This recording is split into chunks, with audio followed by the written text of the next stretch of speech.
Welcome to VCR, a vintage cinema rewind. We're bringing old movies to new viewers. I'm Blake. And I'm Jason. And Blake, I have a question for you. How fast can you run? As fast as a leopard. How fast are you going to run? As fast as a leopard. Then let's see you do it. Covering the 1981 movie Gallipoli. A classic of the World War I film subgenre, I would say. And I'm glad we did this one because I haven't watched a lot of World War I movies. Yeah, you know what? They don't come up too often. Like, there's a few big ones here and there, like 1917 and All Quiet on the Western Front. Yes. And this fits right in there with those. And Yeah. so it was nice to see a 80s take on like what did people perceive of that the war in that time. A lot of my frame of reference with war movies actually is the Vietnam War, which is, a very controversial war, very unpopular war at that point in time. Like even as the war was going on, people, I think, had a thorough understanding of the reality of war. Whereas this film, it depicts, I guess, the public opinion of war and soldiers very differently than, a lot of those subsequent movies that follow the Vietnam War. So I think it's almost jarring in a sense comparing to like my previous experiences with war movies. Yeah, I can agree with that. It's a great time for us to be watching this, obviously. That's why we're doing this episode, the war movie, because it is Remembrance Day about now. Honestly, this is, I would say, a pretty quintessential Remembrance Day type of movie. Yeah, very much so is. It humanizes the soldiers there very effectively. A lot of war movies focus on the men who fought during war as just pure soldiers. There's not a lot of like look at their backstories, or maybe it's kind of told from one character to another. But this one really spends a lot of time building the backstories of the characters and their motivations for going to war. It's also nice to see a different viewpoint than I've ever seen in a war movie, and it's we're following two Western Australians in Australia's first. Yeah, they just became part of the Commonwealth, and so this is a huge movie for Australians as well. Right. Yeah. Exactly. And I actually think that's really cool too, because most of our war movies are either from the perspective of America or they're from like the perspective of the British fighting in different world wars. And so to have a World War I film that's almost entirely through the perspective of the Australian and New Zealand Marine Corps or Army Corps is really interesting. It's something that's really fresh in that sense. And, even if you and I aren't Australian, it kind of, you feel connected to them not being from a country that's not America or the British. Yeah, it made me feel like a false sense of national pride, or like a national pride for Australians. Like I felt like a connection there because as Canadians too, we have our own little, we have our own side of World War One and like our story, but we don't, like theirs is very similar in a certain sense. Yeah, and it's unfortunate that there's not more war movies made about Canadian soldiers because, this movie shows that you can tell an effective and engaging story that hasn't been told in the same sense, right? As a typical war movie that we're used to seeing out of Hollywood or out of British film. Yeah. So let's get into the plot of this one. Yeah, so as I said, Gallipoli is a 1981 classic war movie directed by Peter Weir, and it's starring Mel Gibson in his second movie after Mad Max. This basically like solidified him as a serious actor. Mm-hmm. It's like a buddy movie from beginning to end, really, and it depicts the loss of innocence of the two protagonists, but also like Australia itself, and it really shows the human side of that loss of innocence in war. Yeah, exactly. Like it's really interesting because a lot of the focus of the majority of this movie is on these group of friends and a group of young men who are going to war. And they all have different reasons for going to war. None of them are being forced to go either. Like, it's not like they're all being conscripted to be there. And none of them even like really show a sense of fear, even as we get to leading up to the final scenes of the film when we really get dirty in the trenches. Yeah, and this connects so much to All Quiet on the Western Front in like very similar themes, but we really get to know our characters and their innocence ahead like for a long time throughout this movie. Yeah. And it's like it's easy to see how infectious the recruiters can be, or like the whole national vibe going into a war that they hadn't experienced before, and like seeing that through the eyes of the two main protagonists, but also like the group of friends surrounding them. Well, and each of their motivations feels believable, right? Yeah. Like, even though it's kind of strange, it's almost surreal watching this movie now after all of the world wars that have happened, all of the wars on terrorism, everything that's happened, in the last 100 years since this movie like is based on. And on that basis, I think a lot of people are going to connect to the Mel Gibson character who has a weariness for the idea of war. But realistically, throughout, I think, most of human history, I think a lot of the other reasons why the other men go to war are actually pretty true to the reasons why people do go to war as individuals. Yeah, people sign up to save their country, and like they get really patriotic and a little bit blinded by it. Or they just, want to travel the world, or they just, there's that. think that women are going to really love the idea of a man in a suit. Yeah, it's in uniform. And it's like all these young men have everything all mixed up. Those are like horrible reasons, but yeah, they're infectious reasons, and they all get excited, and everyone pumps them all up. Yeah, that's the other thing that's really interesting when we get into the spoiler discussion is how even the people who aren't going to war have this deep sense of patriotism and this deep sense of like mythicism almost to like the people heading off to war.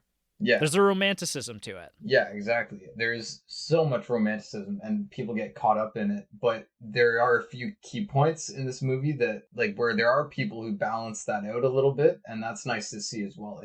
This is so realistic, I think. And this is why I wanted to do Gallipoli, because I'd heard just the amount of realism is like in the concepts and the ways of thinking were just nailed home, and that's where like Peter Weir is an amazing director for putting this all together. Yeah, I think this is a good spot probably to segue into the characters and people you may know.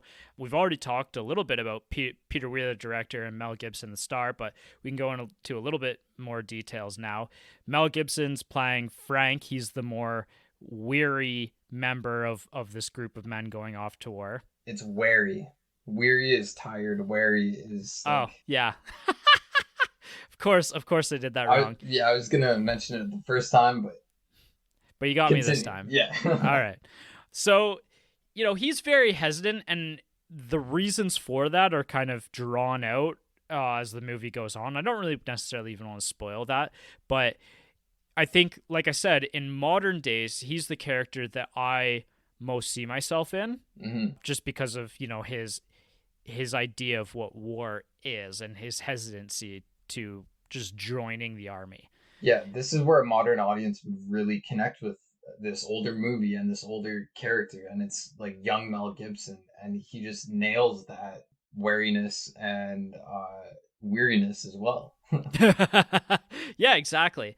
And so he's offset by the character of Archie, who's played by Mark Lee. He's kind of like the pretty boy, like all American athlete, all Australian athlete. He is, could have been like one of the great runners, probably like an Olympic level runner at this point, but really he's just spends his time fantasizing about going on this big adventure to war, or using war as a means to going on a grand adventure. Yes, because both him and Frank Dunn, like Mel Gibson's character, are sprinters, but Mark Lee or Archie is really like that's his dream, but he's always looking up to this one sprinter, I guess, and who he idolizes, and that guy traveled like crazy. So he's like, I want to see the world like that. But it's a little bit idolizing his hero, that runner, but it's also a little bit idolizing his uncle Jack, right? Who's his trainer? Yeah. Yeah, and who also traveled the world and has all these crazy stories of his travels. Yeah, and this opportunity just seems to fall in Archie's lap, and he's like, I'm going for it. Right. Yeah, exactly. Those are really like the two main characters, and then like I said, Uncle Jack is very important to the opening act of the film. Then we have the other group of friends that Frank has, Billy, Barney, and Snowy, and there's kind of, how their relationship develops over the course of their time in war. I think really those are the main characters of the film and the heart of the film. I don't really have a lot to discuss in terms of, who modern audiences are going to know from this film necessarily. It's an all Australian cast from the 80s, and really Mel Gibson is the main actor here to being prominent, especially in the more modern movie world. Yeah, the only two names that I know are Mel Gibson and Peter Weir. And right.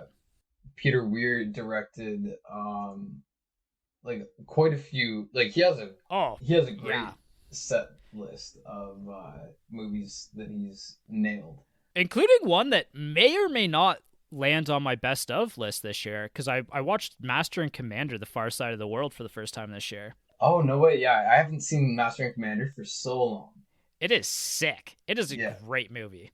He's done some other really famous movies as well, like The Truman Show, which is one we haven't done on this podcast yet, but it's one I'm kind of itching to rewatch. I haven't seen it since I was a kid. Yeah, and Dead Poet Society, everybody knows that one. The Way Back is his most recent one. That's the last one he did before he retired, and I haven't seen that one either, but it's got a pretty all-star cast.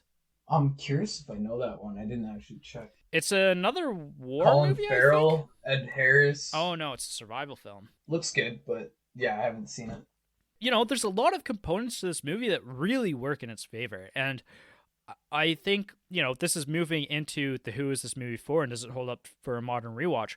I want to hear your perspective of whether or not, or who this movie is for in a second here. But what I will say about does this movie hold up, is the cinematography of this movie is absolutely beautiful. Like, I was kind of surprised and amazed that, for a relatively low budget Australian film, which it was a high budget for Australian filmography, but it looked fantastic. The set pieces and the set design is really incredible here.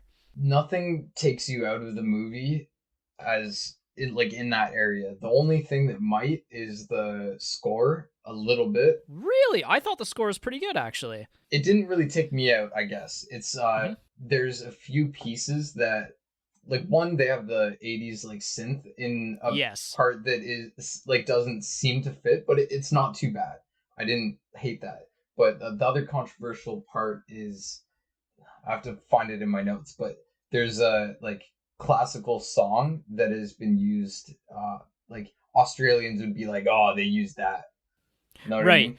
And that's kind of the thing with the score, is it kind of feels, the undertones of a lot of the music feels Australian, which is really cool. Yeah, but the filmography, absolutely perfect, and the set, I loved it. So I'm going to pose the question to you. Who is this movie for, and what convinced you to pick this movie as our war movie this year? Yeah, this movie is, like, for Australians, for one, but if you watch a war movie or two every year around this time, you're probably looking for something new, or, like, especially if you've already run through, like, Band of Brothers a few times, or like you've watched Saving Private Ryan. It's a classic war movie, and it gives you like an extra perspective that you might not get. So anybody who's into history and war movies, it's a definite shoe in. Like there's no like it's very similar to like all the other high level war movies. What I'll say, actually, even in contrast to that, is like I thought of this movie as less of a big war epic like Apocalypse Now or Saving Private Ryan. I thought that it was kind of a bit quieter, a little bit more thought provoking than those movies at time. I think the closest I could get, I think All Quiet on the Western Front is a great example.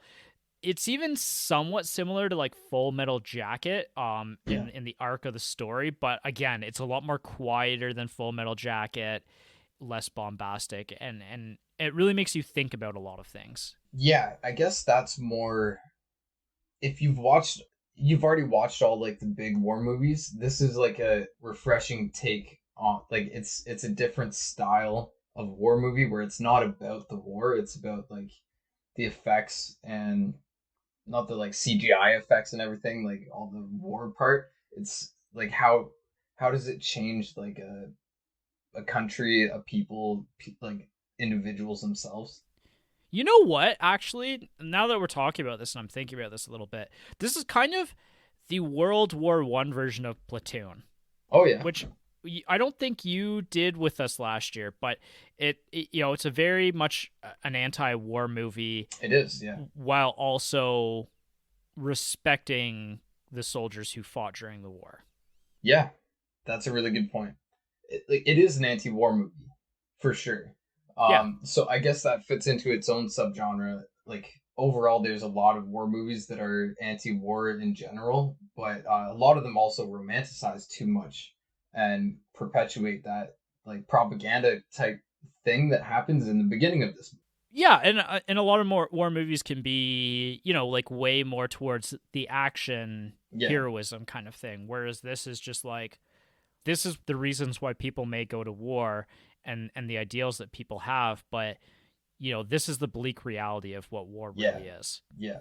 And I think it's mirrored so well in so many movies, but this one is like the epitome of that specific area of watching a war movie or anti-war movie. Yeah. So why did you want to check this one out? This was heavily recommended to me by two drunk old men who were just in like the depths of their like middle age like war fanaticism moment in their lives. So these guys had been through everything. They were talking about all their favorite war planes and their favorite battles and everything, and they just kept getting more and more drunk. And then they're like, Gallipoli! And I was like, oh, I have to watch this. Like, it's so highly recommended by people who can discuss back to front, like everything about each war. So that's what really drew me in. I didn't even know Mel Gibson was in it. I didn't know anything about it up until the point that I watched it, other than like their glowing recommendation of like they watched it when it came out too. Mm-hmm. So I was hearing this firsthand from people who watched it when they came out, or when the movie came out. They watched it in theaters, and it still holds up, according to them, especially within the war movie genre. What's really interesting, you did mention Mel Gibson's career as well here, is that this is like a literal minute before he becomes the mega superstar of the 80s. Like, this movie comes out mere months before Mad Max 2 comes out and just completely, like, puts him on the map. Yeah. This is, like, almost his last Australian, like he was Australian, and then he was an American, like, actor after that. Like, kind of. Like, he's always Australian. Like a Hollywood actor. Yeah, this is still in like the beginning, and then he changed. Yeah. It's pretty cool. Yeah. And the other actually low-key point that I'd recommend this to is people who like watching movies that are period pieces and that are also very effective at showing the period in which they take place, because this movie, while, it does take some liberties with some of the areas about the war itself, but it's very accurately depicting what Australia was like to live Yes. in the 1910s. And that's a large part of this movie that, I can't undersell, because that's the whole first act of this movie. The first third of this movie takes place thousands of miles away from any battle. Yeah, and it's in the Australian outback, and like we get to know what it's like living there. This is like every Australian watches this movie in like their early history lessons. This is the movie for Australians in like when it comes to war, at least, and history. It's a huge part of their history, and they're very proud of how they reacted in this to Gallipoli. Yeah. Gallipoli. Yeah. For sure. And like that actually is a good point as well, that like this is one of Australia's biggest moments on the world stage. And again, it really did put Australia on the map, and even though a little It bit of gave them an spoilers here. identity. Yeah. Yeah, exactly. So, what are your thoughts? Do you think this movie holds up? I don't know if I fully got your thought on that. I say it holds up. If you're into film, it Yeah. doesn't hold I up to modern audiences necessarily. I think the pacing is going to be a little jarring for modern Yeah, audiences, and I think you put it really well when you said that this is not the first war movie that you show somebody, but this is like, as you get deeper into the genre, this is a yeah, worthwhile movie to check out. yeah. Like this isn't for the 18-year-old or something who's just getting it, like really delving deep into all the different world wars and things like that. This is closer to like this is after you've had time to reflect on what you think about war, and this kind of really nails it home and portrays it well. Yeah, agreed. So a mature war fanatic. It would be really cool to pick Jamie's mind on this Yeah, movie. yeah, I think so too. We have a friend who's in the army, so I think maybe one of us will have to watch it with him at some point. Captain Hoagie. But yeah, I think this is also a great thing to watch with your elder people in your life, father, Yeah, your grandfather, grandfather. anybody like that. Yep. Yeah, maybe see if Uncle Jack wants to watch a movie with you. Nice. That's actually a really good stepping stone into when to watch, and it's when to watch is with them, especially close to Remembrance Day, because like I said, like this movie to me feels a lot more respectful towards Remembrance Day than a lot of other war movies do. Yeah, yeah. Because it's not necessarily directly criticizing the soldiers of war. No, and it's kind of a like relevant topic to discuss any day, but to like in these days especially because the only thing it's really questioning or criticizing is the people who are like waging war and Yeah. not actually being there. Like it's the people who are organizing it, setting it up. Like I'm saying it wrong, but the people in charge that Yeah. don't do it right. I don't know. There's a What a better way to say grand that. way to describe that. But no, like again, I'm going to contrast this to Vietnam War movies, because that's more, I feel like more my specialty of movies, if I'm going to pick any war related type of movie. Yeah. And those movies are often not only like critical of the war itself or the people at the top, but it also is very critical of what war does to an individual, right? And the transformation and what the deepest, darkest caverns of humanity is capable of. Whereas Mm-hmm. this never really has to dive into that. Like, at its lowest, it's showing men who have died or watched other people died and remembering their sacrifice and remembering the person that they were, kind of thing. Yeah, yeah. That makes a lot of sense. Yeah. So, where to watch? I rented this on YouTube and it was really great quality. Like I said, I would recommend it on there. I didn't check it out on any other site, obviously, but this was one where the audio was mixed very well. Like I said, it was HD and it really felt like it was filmed on a camera made today. Like I was genuinely impressed by the cinematography of this one. Oh, that's awesome. Yeah, my version wasn't the best, but it was pretty good. Mm. Fair enough. And it's not streaming anywhere else at the moment?